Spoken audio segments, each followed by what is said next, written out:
¿Qué tal, amigos? Tengan ustedes muy buenas noches. Los saluda su amigo Ricardo Monteagudo directamente desde Lima para todo el Perú y como siempre en la grata compañía del presidente de la Asociación Médica, el doctor Herbert Cuba. Herbert, muchas gracias por estar con nosotros otra vez más. Muy buenas noches, ¿cómo está? Recibiendo tus aportes siempre tan importantes, precisos y necesarios. Había un evento organizado por la CEPAL acá en Lima sobre tecnologías de la comunicación, acceso a la informática en los países de América Latina y del Caribe y su aplicación en la educación y en la salud. Eso debe ser motivo para una próxima. Yo creo que muy interesante para la salud porque en el tema de la salud existen algunos impedimentos para el lanzamiento inmediato de la informática, que es la intimidad y el secreto de los pacientes. Ya. Y esto a veces entra en contradicción pues con la publicidad masiva o el internet que puede llevar los datos en modo masivo.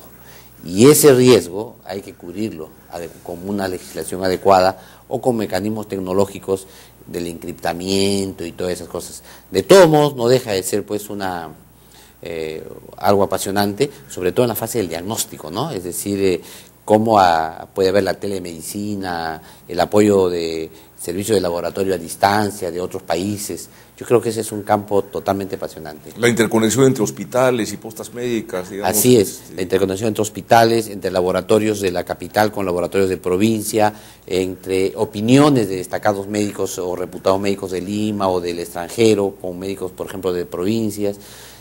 Y lo más importante, la consejería permanente que puede tener también el paciente en línea, es decir, con su médico que lo atiende, y las pruebas de laboratorio que también se hacen en línea, las tomas de las muestras de electrocardiogramas y todas esas cosas.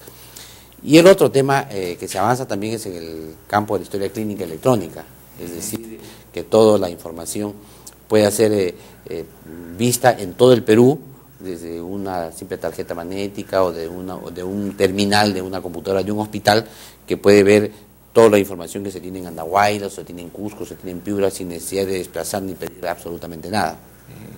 Pero todo eso necesita mecanismos de control porque finalmente hay que preservar el principal derecho humano que tiene un ser humano, que es la intimidad. Y la intimidad es la que genera mucha controversia en el tema de la informática en medicina. De acuerdo, Herbert, sin embargo no deja de ser importante y lo dejaremos para otra oportunidad de todas maneras. Ahora vamos a conversar, entre otras cosas, del problema, digamos, de actualidad, la crisis que se vive en salud. Bueno, hemos sido testigos, el país entero ha sido testigo, pues, del drama que se vive, de los hechos de corrupción, en fin, que sería largo enumerar. Tratemos en esta oportunidad, como siempre, de ser un poco más proactivos o positivos y quisiéramos conocer de primera intención tu punto de vista, tu opinión al respecto. Claro que siempre es lamentable hablar de un acto de corrupción o de la caída de un funcionario de altísimo nivel, porque eso genera en el fondo una mala señal para nuestros hijos, para nuestras familias. O sea, la forma intempestiva que sale un ministro después de estas circunstancias siempre genera desazón. Sin embargo, siempre hay que sacar una lección. Y yo creo que en el caso de salud se han dado algunos condimentos que hacen que la institución sea proclive a la corrupción. Y quiero señalar solamente 4 aspectos. El primero de ellos tiene que ver con las normas que rigen el salud. El salud tiene una ley de creación que genera una estructura organizacional donde el presidente ejecutivo es omnipotente. A tal punto es así que el consejo directivo está debajo de él y solo da cuenta el presidente de la República. Los organismos de control están debajo de él y las decisiones que se toman son totalmente incuestionables. Es un cargo, digamos, político de confianza, es casi como un ministerio, finalmente. Es más que un ministerio, porque tiene 6.400 millones de presupuesto, es decir, mucho más que el Ministerio de Salud y quizás que con Educación. Es altísimo el nivel que tiene. Y por otro lado, el manejo es tipo privado. En consecuencia, son fondos de asegurados que se manejan bajo la forma privada y que son intangibles, donde ellos aprueban sus presupuestos de inversión y todo en una forma, con una autonomía total, porque lo dice la Constitución, hay la autonomía de la seguridad social. El segundo tema es la designación a dedo que tienen los funcionarios. Y en este caso el presidente de la República designa pues a 3 representantes del Ejecutivo, y luego de ahí empieza pues el drama, porque este Consejo Directivo, como decía, está debajo del propio presidente ejecutivo, que también es designado por el presidente de la República. ¿De acuerdo? El segundo tema que tiene que ver es que en el año 2006 se dio una ley llamada de emergencia y desembalse, que pretendía quitar las colas, hacer un shock de inversiones en salud, y para lo cual se permitió relajar los mecanismos de control dentro de la institución. Y para ello se hicieron, por ejemplo, procesos de adjudicación abreviados, muy breves. En 15 días podías hacer una licitación. Se pudo hacer compras sin el control de Consucode, y todos los control se dijo que deberían llevar una copia de toda esta documentación a la Comisión de Seguridad Social del Congreso de la República, como si la Comisión de Seguridad Social del Congreso de la República tuviese los expertos necesarios para hacer acciones de control. Se distorsionó por completo. No es la función, no es la función del legislativo, de ninguna no manera. es la función, es una función de fiscalización de la acción política, no de la acción administrativa de una institución. En todo caso, si hubiese sido la Contraloría, con su CODE, qué sé yo. Exactamente, se dio la norma precisamente para eludir esos organismos, de tal manera que se pueda hacer una inversión enorme en poco tiempo. El tercer punto que creo que se generó aquí fue el inmenso ingreso de personal a la institución, y nadie hacía ningún tema de control. Hay un incremento de más de 800 millones de soles del año 2006 al 2010, del incremento presupuestal, solo en el tema de remuneraciones. Hablan de un incremento del 40% del personal en esta administración. Es increíble, y es increíble. Sin embargo, esto no se tradujo con el incremento de los equipos técnicos operativos directos al paciente. Hablamos de médicos, enfermeras, obstetrices, personal técnico de laboratorio, etcétera, que debería traducirse realmente en una atención a los pacientes.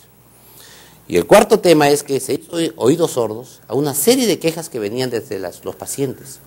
Muchos de ellos, recordaremos las quejas que hubo, por ejemplo, de los pacientes trasplantados de riñón, que decían pues que los medicamentos que les daban eran de dudosa eficacia, que eran genéricos y que ellos esperaban los medicamentos que recibían antes. Sin embargo, recibieron una serie de improperios de parte de las autoridades indicando que de repente había una colusión de intereses de los pacientes con los laboratorios. Ocurrió lo mismo con los pacientes oncológicos. Terrible drama de los pacientes que tenían cáncer de seno, cáncer de próstata, de estómago, etcétera, que requerían medicamentos de calidad y que el seguro insistentemente les negaba con el argumento de que eran altamente costosos. En consecuencia, estos 4 componentes, que realmente son el cóctel, que es el arca abierta donde entra el corrupto y actúa.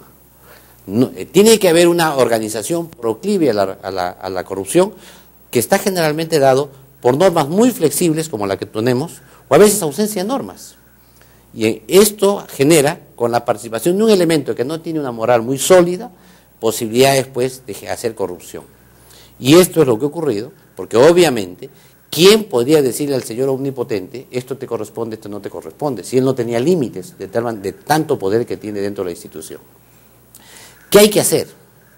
Evidentemente que el tema es un tema policial y es un tema de la Fiscalía. Ese es un tema inicial. Pero solo dejarlo ahí, eso no va a resolver el problema de salud. Lo que tenemos que hacer entonces es, en primer lugar, modificar la ley de creación del Seguro Social. Es decir, la ley de creación tiene que darle funciones adecuadas al presidente ejecutivo, tiene que poner en su sitio al Consejo Directivo con los representantes de los trabajadores, de los empresarios y del Estado, un manejo como debería ser la máxima autoridad, y el presidente ejecutivo debería estar debajo. Quizás sería conveniente que sea un ente independiente del gobierno de turno, independiente del poder político, doctor. Ese es el segundo aspecto, tenemos que despolitizar el salud. Porque si nosotros politizamos esa salud, lo que vamos a hacer es generar cotas de poder, cotas de empleo, agencias de empleos, cajas chicas de los gobiernos, entran a los fondos públicos fácilmente. O sea, todo ese tema tenemos que suspender. Además, que usted ha visto la enorme propaganda que se genera a partir de la politización de salud. Es decir, usted ve Salud Avanza, una serie de propaganda que se hace, inclusive con la voz del presidente de la República, lo que genera pues un enorme gasto en publicidad en detrimento de los pacientes que no pueden atenderse porque no hay recursos para ellos. El tercer punto que tiene que haber una reestructuración completa de lo que es la organización, el organigrama del Seguro Social.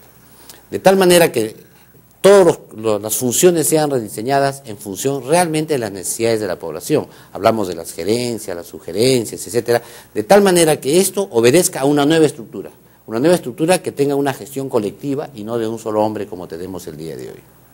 Y en cuarto lugar, yo creo que tenemos que entrar a un rediseño del presupuesto de la institución, de tal manera que se prioricen en el gasto las áreas críticas, las áreas que son realmente la misión de la institución, la función esencial de salud, que es dar atención a la población asegurada, y hacer lo que realmente le tiene que hacer de salud. El ejemplo que tenemos, por ejemplo, es de la vacuna contra el papilomavirus que lo hemos conversado, que no era realmente una función de salud, pero que salud lo hace porque le obtiene réditos políticos. Pero en realidad esta función la tiene que hacer el Ministerio de Salud. Y así como hay una serie de acciones que hace de salud, simplemente buscando el rédito político y no realmente la eficacia de la institución. Si nosotros no logramos que el Congreso de la República, al margen de las acusaciones constitucionales y las horas y horas de debate que van a tener este tema porque se va a hacer política del tema, si no logramos que el Congreso de la República rediseñe toda la salud tal cual hemos planteado, vamos a salir de este caso y vamos a entrar en otro, y en otro, y en otro, y no vamos a salir del hoyo en que se encuentra de salud.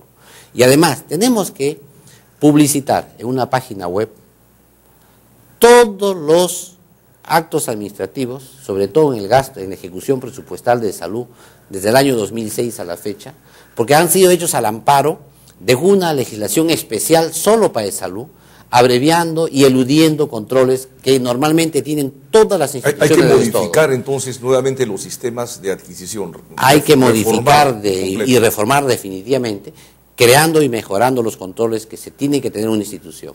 Pero además esta página web daría transparencia y además permitiría que cualquier ciudadano que es experto en un área, ejemplo, yo puedo ser experto en compra de ecógrafos, ¿no es cierto? En ecógrafos. Puedo ver si realmente los ecógrafos que compró la institución tenían la ventaja del costo de efectividad y el costo-beneficio.